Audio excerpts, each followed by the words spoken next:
భారీ లక్ష్యాలు నిర్దేశించుకుని వాటి కోసం నిరంతరం పనిచేయడం తనకు అలవాటు అని ముఖ్యమంత్రి చంద్రబాబు తెలిపారు. ముందు చూపుతో వ్యవహరించి వినూత్నంగా ఆలోచించి చిత్తశుద్ధితో కష్టపడి పనిచేస్తే ఏదైనా సాధ్యమని నమ్ముతానని ఉద్ఘాటించారు.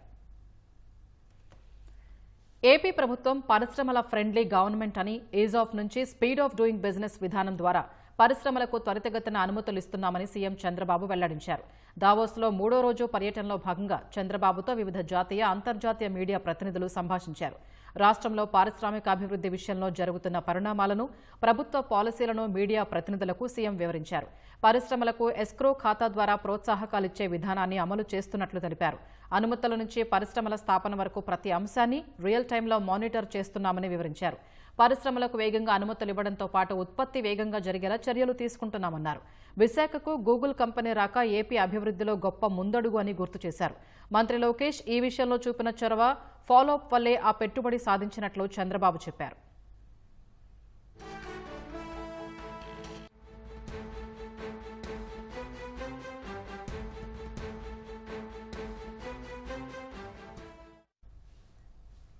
వ్యవసాయంలో టెక్నాలజీ వినియోగంతో పరిస్థితులు పూర్తిగా మారుతున్నాయని ముఖ్యమంత్రి చంద్రబాబు చెప్పారు.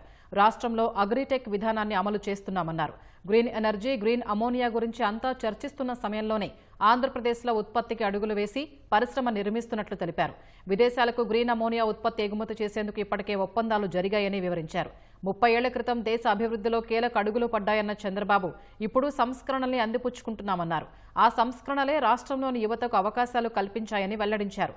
టెక్నాలజీ, గ్రీన్ బ్లూ సిటీగా అమరావతిని నిర్మిస్తున్నట్లు చెప్పారు. ఏపీలో గ్లోబల్ లీడర్షిప్ సెంటర్ ఏర్పాటు చేయాలనేది తన ఆలోచన అని ముఖ్యమంత్రి వెల్లడించారు. ఏపీ అమలు చేస్తున్న విధానాలకు, చేస్తున్న ఆలోచనల్ని వేగంగా తీసుకుంటున్న నిర్ణయాలకు జాతీయ, అంతర్జాతీయ స్థాయిలో గుర్తింపు లభిస్తోందని తెలిపారు. జాతీయ, అంతర్జాతీయ స్థాయిలో పారిశ్రామిక రంగం ఏపీ గురించి చర్చించుకుంటోందన్నారు. చైనా, జపాన్ సహా అనేక దేశాల్లో ఉన్న ఏజింగ్ సమస్య భారతదేశానికి లేదని వ్యాఖ్యానించారు. సమర్థ మానవ వనరులు, టెక్నాలజీ భారతదేశ అదనపు బలమని ధీమా వ్యక్తం చేశారు.